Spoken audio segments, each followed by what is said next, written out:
Bem-vindo à jornada. Imagine andar pelas ruas de Croton no século VI a.C., uma cidade grega no sul da Itália. Uma pequena elite de aristocratas governa a cidade e eles não estão fazendo um trabalho muito bom. Na verdade, a economia de Croton é forte. A cidade é influente na região e se consolidou como um respeitado centro de aprendizagem. Mas abaixo da superfície começam a aparecer fissuras. A decadência está em toda parte, a violência está aumentando e você fica ressentido com a decadência moral que está testemunhando. Você se pergunta para onde tudo isso está indo? Então passa um estranho, um homem bonito seguido por um grupo de pessoas que parecem ser seus alunos. Ele move os braços de uma forma cativante enquanto parece dar palestras aos seus seguidores sobre assuntos de extrema importância. Há algo nele como se ele não fosse inteiramente humano, quase divino. Você não pode deixar de se aproximar dele ao sentir que ele sabe de algo, uma certa sabedoria que pode aliviar sua mente perturbada.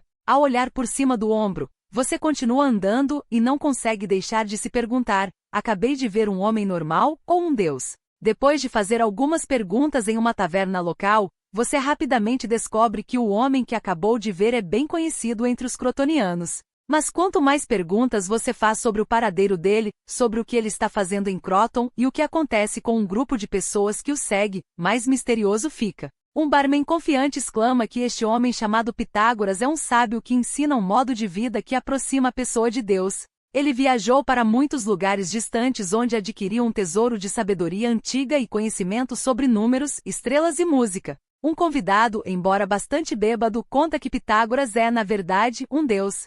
Ele é nada menos que filho de Apolo, o deus da beleza racional e da ordem. Um político local entrou na conversa, dizendo que Pitágoras e seus seguidores são estranhos. E acima de tudo, eles são um grupo perigoso, pois tentam tomar o poder em Croton e além, impondo as suas ideologias e práticas a todos. Para ele não era um deus, apenas um charlatão sedento de poder, que francamente deveria ser exilado. Ele é um lunático, alguém grita do fundo da taverna. Ok. Estou apenas esboçando uma imagem de como um encontro com Pitágoras e seu mundo poderia ser baseado nas muitas fontes sobre sua vida, aparência, ideias e culto. Ninguém sabe ao certo como ele realmente era. Referências de sua época são raras. A maior parte do material sobre ele está fragmentado ou escrito séculos após sua morte e provavelmente não é muito confiável. Devido aos muitos registros históricos conflitantes e vagos, ele continua sendo uma figura misteriosa, e isso tornou frustrante estudá-lo. Porque não importa o que as pessoas escreveram sobre ele,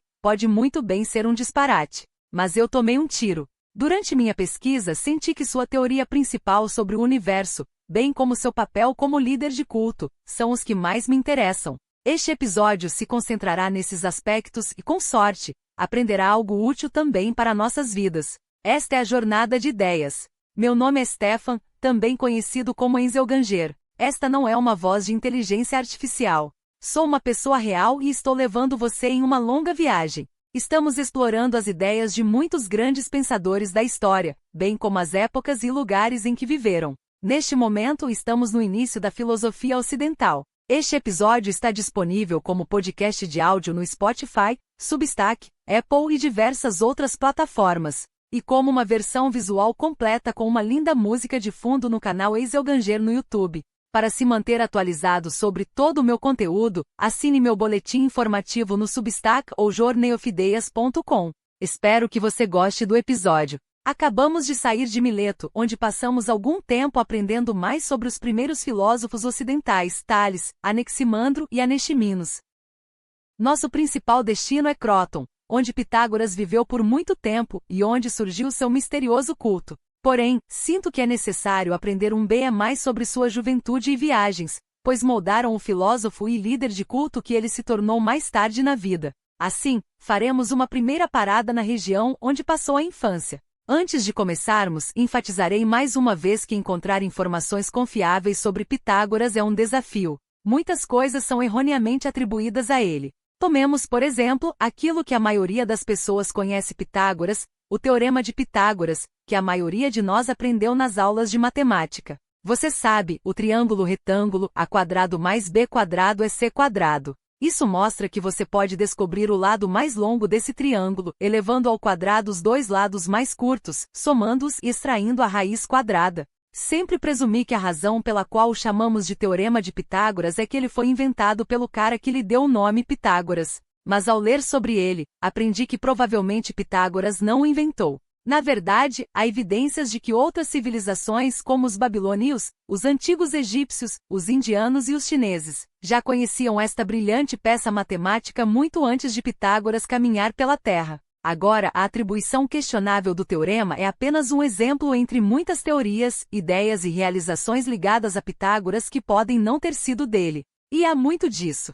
Digamos apenas que as notícias falsas que circulam sobre ele, de que o que realmente vem do próprio Pitágoras está severamente obscurecido. Ele também não deixou nenhum escrito, então isso também não ajuda. Os estudiosos referem-se a isso como problema pitagórico. Guardarei a explicação de como e por que esse problema surgiu para mais adiante no episódio. É bem interessante na minha opinião. Ora, o problema pitagórico não significa necessariamente que tudo que ouvimos sobre ele seja falso. Algumas fontes podem ser confiáveis, mas quase todas são questionáveis. Alguns estudiosos até duvidam que ele tenha existido. Então aqui está minha abordagem. Não vou fornecer uma biografia estrita. Em vez disso, esboçarei Pitágoras e seu culto como os antigos o viam e descreviam através de histórias, percepções e rumores.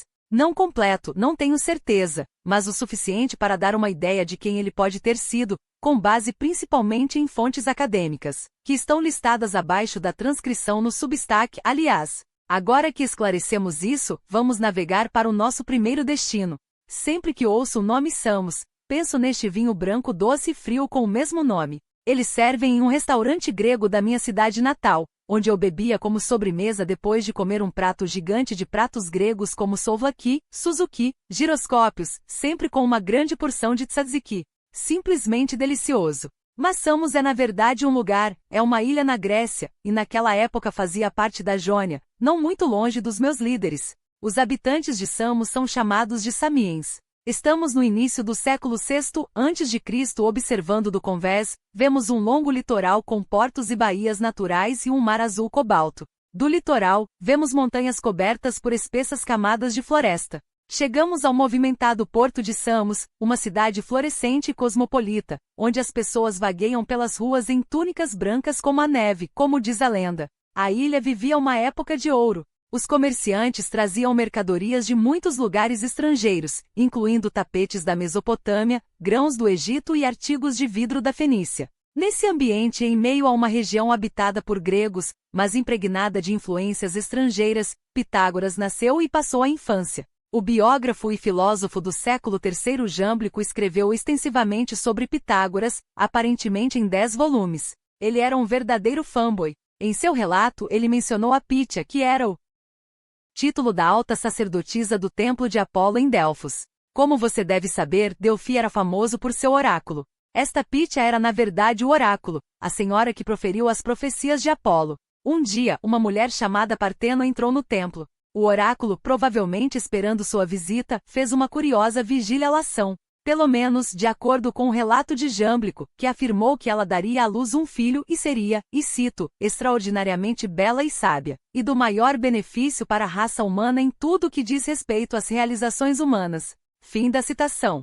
O pai de Pitágoras, cujo nome era Menesarco, deve ter ficado muito orgulhoso ao saber que seu filho seria uma pessoa tão notável. Então, para homenagear o oráculo e Apolo, ele deu ao filho o nome de Pitágoras, que significa algo como previsto pela Pítia, ou quem fala a verdade como a Pítia. Os pais de Pitágoras eram ricos.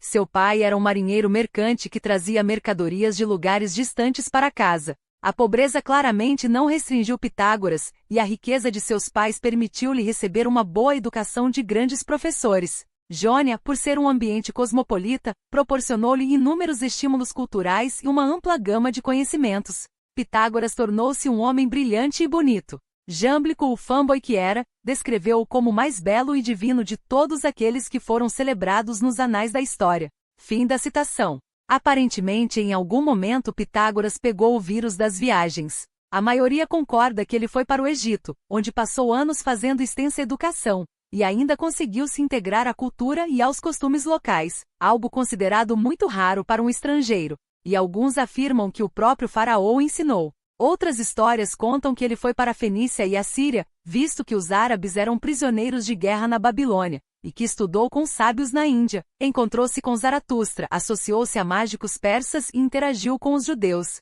Durante suas viagens, ele provavelmente adquiriu muitos conhecimentos em matemática, astronomia e até música, e foi exposto a religiões exóticas. Ele provavelmente também vagou pela Grécia. Ele provavelmente conhecia Tales, o primeiro filósofo ocidental, e pode ter estudado Milite com Anaximandro. Pitágoras, por mais curioso que fosse, passou uma parte significativa de sua vida em todos os tipos de lugares, com todos os tipos de professores, e trouxe o que aprendeu para a Grécia. Após uma longa ausência, regressou a Samos. Embora poucas pessoas o tenham reconhecido, ele foi recebido de braços abertos. De acordo com Jâmblico, citação final, ele não era menos admirado do que antes, pois parecia-lhes mais belo e sábio, e possuía uma graça divina em grau mais eminente. Fim da citação. Um homem chamado Porfírio foi outro grande biógrafo de Pitágoras, um admirador, mas não tão fanboy quanto Jâmblico. Ele escreveu que Pitágoras abriu uma escola em seu país natal, os semicírculos, onde os sâmios podiam se encontrar e conversar sobre assuntos de interesse.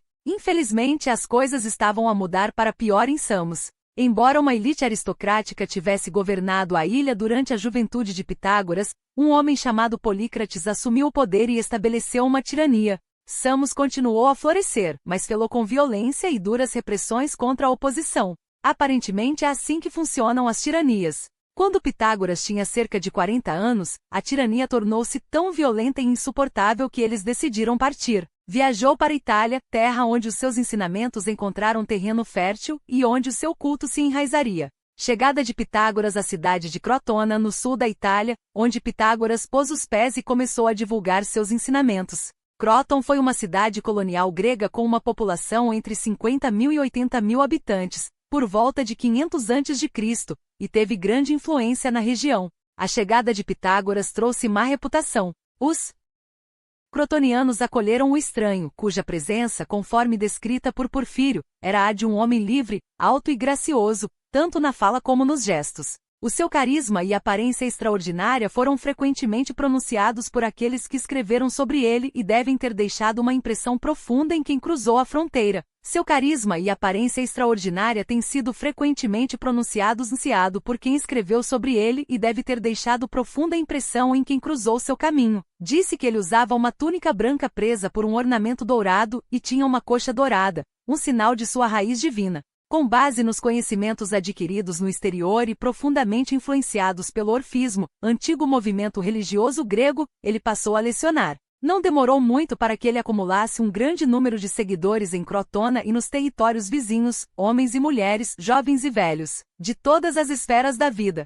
Pitágoras não queria apenas difundir o conhecimento em prol da educação, ele queria que as pessoas vivessem seus ensinamentos, que os usassem para melhorar suas vidas. Então ele lhes ofereceu um caminho e eles praticaram sob sua orientação, junto com pessoas que pensavam da mesma forma. Mas ao contrário de muitas tradições religiosas, as atividades de Pitágoras não eram muito abertas e acessíveis. Ele e seus seguidores estavam envoltos em mistério. Eles geralmente mantinham seus ensinamentos e práticas em segredo, e as pessoas não podiam simplesmente aderir. A seleção era rigorosa, os iniciados deveriam permanecer em silêncio, possivelmente por alguns anos. Em Crotona, Pitágoras estava construindo para si um culto. Ao longo dos tempos, inúmeros rituais, costumes, ideias e crenças foram atribuídos a este culto. Uma das mais notáveis é a proibição de comer feijão.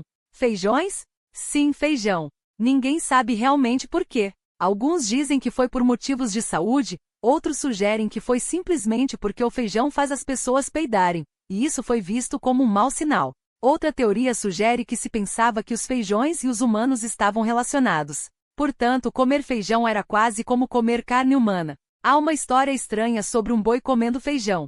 Pitágoras encontrou este animal comendo feijão verde em uma plantação de feijão. Então ele foi até o boi e o aconselhou a dizer ao boi para se abster de feijão. O pastor de bois ridicularizou Pitágoras, dizendo-lhe que ele não falava a língua do boi. Então o filósofo avesso ao feijão foi até o boi e sussurrou algo em seu ouvido. O boi então saiu da plantação de feijão, e nunca mais tocou no feijão, e viveu até uma idade extremamente avançada, sendo declarado sagrado. A comida era uma coisa no culto.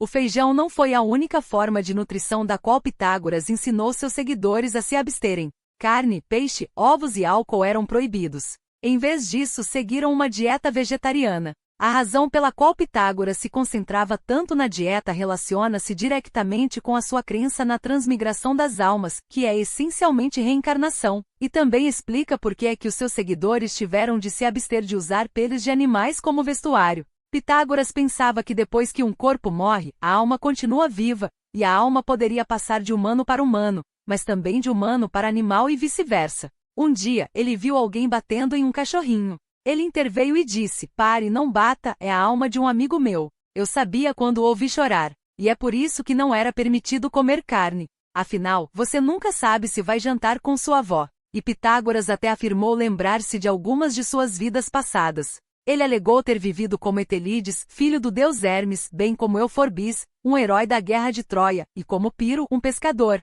Dentro do culto, os bens pessoais também não eram permitidos. Tudo era partilhado, o que certamente contrastava fortemente com a vida de muitos gregos, incluindo os próprios pais de Pitágoras, que muitas vezes acumulavam muita riqueza, e os ricos geralmente comiam muita carne. Aliás, portanto, o culto foi um contramovimento. Eles viram duas vidas melhores, diferentes da norma, indo contra a corrente. Eles se opuseram à decadência e ao declínio moral ao seu redor, escolhendo em vez disso a moderação e a simplicidade. Eles queriam se purificar. Eles buscaram a harmonia com o cosmos e almejaram um bom renascimento. Para conseguir isso, eles se envolviam em rituais e práticas e faziam sacrifícios em santuários. Alguns afirmam que meditavam, usavam mantras e realizavam exercícios que lembravam o giro dos derviches, uma prática ainda hoje praticada pelos místicos sufis islâmicos. Outros especulam, e eles tomaram psicodélicos para liberar partes do cérebro. E eles tinham regras rígidas para viver, algumas das quais eram bem estranhas. Aqui estão alguns exemplos. É proibido cortar cabelos ou unhas durante o festival. Quando sangue é derramado involuntariamente no santuário, deve ser limpo com ouro ou água do mar. Quando trovejar, toque a terra. Deve-se entrar nos santuários pelo lado direito e deixá-los pelo esquerdo. Esperamos que agora você tenha pelo menos alguma ideia do culto. Mas qual era exatamente o significado por trás de suas práticas? Essa conversa sobre harmonia e purificação, o que realmente significou? Houve uma filosofia subjacente que deu forma a tudo isso? O que caracterizou os seguidores de Pitágoras que evitavam e os diferenciava de outros grupos religiosos era o fascínio pelos números. Consequentemente, algumas pessoas se referem a isso como um culto matemático. Tal como seus antecessores, Pitágoras estava interessado no Arche, o primeiro princípio do universo. Ele queria descobrir o que está por trás do universo, como ele funciona exatamente e, portanto, poderíamos assumir que ele não estava muito satisfeito com as explicações anteriores. Só podemos imaginar como ele deve ter caminhado por lugares distantes, como o Egito ou a Babilônia, ou talvez mais perto de casa como Samos ou Crotona, e de repente chegou a um insight profundo. Tudo o que existe tinha alguma forma de padrão matemático por trás disso. Veja a música, por exemplo. Um dia ele deve ter ouvido alguém tocando uma lira ou até mesmo mexendo no instrumento. Seja como for, ele descobriu que o comprimento da corda da lira determina o tom que ela produz. Os tons podiam ser medidos, a música podia ser calculada. Assim, por trás do véu de uma bela melodia que toca a alma e desperta as emoções, Pitágoras começou a ver números e proporções. É um pouco como aquele momento em Matrix quando Neo de repente vê todo o código verde como sendo a fonte subjacente de tudo. E quando penso nisso não é tão diferente do que Pitágoras acreditava. Então, para ele, o Arche era bastante aparente. Enquanto Tales acreditava que tudo vem da água e na verdade Mander acreditava que tudo vem do ilimitado. E os Anaximenes pensavam que a fonte de tudo é o ar. Pitágoras afirmou que era um número. Ele assumiu um universo racional onde os números governam tudo. Existe harmonia baseada em números. Conforme escrito por Robin Waterfield, autor do livro Os Primeiros Filósofos. De qualquer forma, segundo a evidência de Aristóteles, segundo os pitagóricos, as coisas são números. E o elemento de um número, o limite, o ilimitado ou o par e o ímpar, são os elementos de todas as coisas. Fim da citação. Todas as coisas estão de acordo em número, dizia Pitágoras aos seus discípulos, escreveu Jâmblico, que também descreveu como é o detrato, que é um pequeno triângulo de 10 pontos. Um em cima, depois 2, depois 3 e 4 embaixo. Basicamente era considerado o símbolo mais sagrado para eles. E assim, acredita-se que suas práticas incorporaram elementos matemáticos. A matemática tornou-se um exercício espiritual. Os números foram elevados da mera utilidade ao divino. Aqui está minha interpretação da essência do culto com base no que li. Através da purificação, buscando a harmonia com o universo racional regido pelos números, e eventualmente libertando-se do ciclo de renascimento e unindo-se ao divino. Parece familiar, não é? À medida que o culto se tornou mais influente na região, enfrentou oposição crescente. Pitágoras e seus seguidores já haviam se infiltrado na política. As pessoas desconfiavam deles devido ao seu sigilo. Muitos não gostavam do seu modo de vida austero, que entrava em conflito com o estilo de vida mais luxuoso e livre dos crotonianos. Eventualmente, revoltas violentas eclodiram em Crotona e outras cidades, contra Pitágoras e seus seguidores. Casas e locais onde se reuniam foram atacados e incendiados. Eles foram processados e expulsos. Pitágoras teria fugido para a cidade de Metaponto, onde morreu há pouco tempo depois. Alguns especulam que ele morreu de fome em um templo. Seu culto entrou em colapso, mas os remanescentes sobreviveram, como grupos espalhados pelo sul da Itália que acabaram morrendo. No entanto, no primeiro século 600, os pitagóricos experimentaram um renascimento, também conhecido como neopitagorismo, que floresceu durante vários séculos. Além disso, em algum momento, seus seguidores posteriores se dividiram em dois grupos, os acusmaticoi e os matematicoi. Os acusmaticoi concentravam-se nos aspectos religiosos dos ensinamentos de Pitágoras e no seu modo de vida, mas não estavam particularmente interessados no lado filosófico. Em contraste, os matematicoi exploraram um aspecto mais intelectual e estiveram envolvidos com matemática, música e astronomia. Após a morte de Pitágoras, algo estranho começou a acontecer entre seus seguidores posteriores. Eles começaram a atribuir inúmeras coisas, incluindo ditos, escritos e teorias, ao seu nome. E assim surgiu o problema pitagórico, a dificuldade de distinguir as ideias do próprio Pitágoras daquelas dos pitagóricos posteriores, ou mesmo de pessoas de fora. Mas por quê? Por que eles fariam isso? Suponha que você escreveu um livro, e é um bom livro, e você tem orgulho dele. Por que você colocaria o nome do seu professor nisso, especialmente quando ele já morreu há centenas de anos? Como acho esse fenômeno interessante, vamos investigar mais a fundo. Sempre fui fascinado por seitas, e agora esses líderes de seitas constroem um grande número de seguidores de ovelhas obedientes que simplesmente aceitam tudo o que dizem como evangelho. Infelizmente, os cultos ainda existem. Apesar de todo o nosso progresso como espécie e do conhecimento sem precedentes que temos agora, as pessoas ainda se apaixonam por figuras semelhantes a Messias que afirmam possuir alguma verdade escondida, e que, na maioria das vezes, estão simplesmente atrás de poder e fornecimento narcisista. Quando se trata de Pitágoras, o rótulo de líder do culto não foi exagerado. Com base em como ele é descrito, ele realmente tinha as características de um. Assim como, digamos, Charles Manson, ele era um orador muito carismático e convincente, cuja presença poderia atrair as pessoas para seu círculo de influência. É claro que Pitágoras não estava levando as pessoas ao assassinato, até onde sabemos, mas eles certamente tinham coisas em comum em termos de abordagem. Assim como Manson, ele criou uma comunidade fechada, centrada em si mesmo, separada do resto da sociedade por regras rígidas. Eles provavelmente funcionavam como uma família compartilhada, na qual se relacionavam emocionalmente. Esperava-se obediência absoluta, e abandonar o culto trouxe consequências infelizes. Disse que Pitágoras puniu apóstatas e aqueles que quebraram a regra do sigilo, ou se mostraram indignos como membros, e isso aconteceu através de um ritual de separação, que envolveu a construção de uma lápide para eles. Sim, foram tratados como se estivessem mortos, o que, na minha opinião, não é uma forma muito simpática de se despedir. Havia outra coisa que Manson e Pitágoras tinham em comum, que era muito mais pronunciada na carta: um status piedoso.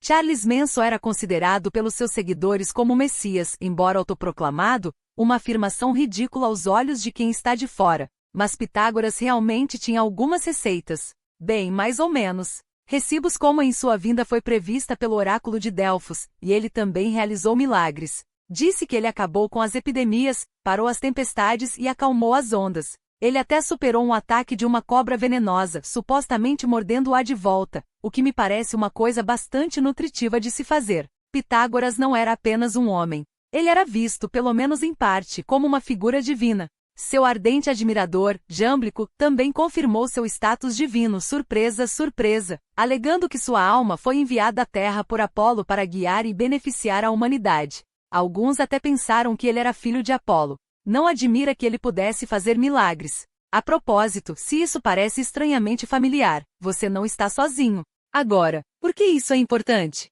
E o que seu status piedoso tem a ver com as pessoas atribuírem falsamente todo tipo de coisa a ele? Uma teoria plausível é que teu nome Pitágoras significava credibilidade. Ele é um grande nome no ramo, amplamente conhecido. Naquela época, ele era visto como uma espécie de profeta. Assim, atribuir um trabalho, digamos, um livro ou uma teoria, a Pitágoras tornou-o subitamente muito mais credível. Considere Filolau, um filósofo pitagórico posterior. Ele registrou ideias no espírito de Pitágoras e pode até ter atribuído algumas de sua autoria ao mestre. Seguidores posteriores continuam a falar e escrever em seu nome, expandindo os ensinamentos e a filosofia pitagórica, mas de uma maneira um tanto enganosa. Então pense em Pitágoras como uma marca como a Nike. A Nike não fabrica a maioria de seus calçados. Em vez disso, terceiriza a produção para fábricas independentes. Então, pegue um tênis decente feito por uma fábrica que normalmente não venderia bem, coloque Nike nele e veja o que acontece. Vai vender como pão quente. Agora tomemos, por exemplo, os versos dourados de Pitágoras. Foi um sucesso, muito popular entre os filósofos neoplatônicos. Embora com toda a probabilidade não venha do próprio homem.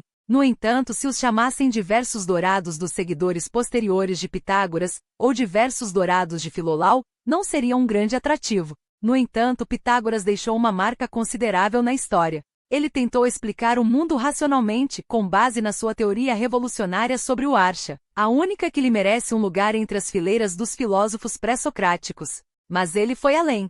Ele combinou sua filosofia com religião e misticismo, introduzindo a filosofia como modo de vida. Não preciso explicar que inúmeros filósofos seguiram seus passos. Os cínicos, apocurianos e estoicos, embora muito diferentes, também foram além da cosmologia e da compreensão do funcionamento do universo, criando sistemas para melhorar nossas vidas e torná-las mais felizes. E assim como os pitagóricos, eles se uniram em grupos e facções que realmente praticavam filosofia. Em relação ao seu culto, acho que há algo de belo no que Pitágoras queria alcançar. Ele procurou melhorar o mundo oferecendo às pessoas um modo de vida diferente, que desafiasse o status quo da indulgência, do luxo e da decadência moral. No entanto, suponho que o caminho para o inferno esteja pavimentado com boas intenções. Tenho certeza de que a maioria das pessoas deseja viver uma vida melhor e mais feliz e tornar o mundo um lugar melhor, se possível. Mas quando você começa a impor essas boas intenções às pessoas e tenta forçá-las a adotar sua visão do que um mundo melhor realmente implica, por meio da política, por exemplo, você encontrará resistência em algum momento. Algo que Pitágoras experimentou em primeira mão, quando ele e seus seguidores foram processados e expulsos. E é aqui que quero concluir a nossa viagem a Samos, em Croton. Espero que você tenha gostado dessa jornada até agora. Vamos embarcar novamente no navio e viajar de volta para Ionia, onde testemunharemos o surgimento de outro filósofo pré-socrático, que fez um movimento bastante ousado contra o sistema. Espero ver você então. Obrigado por ouvir.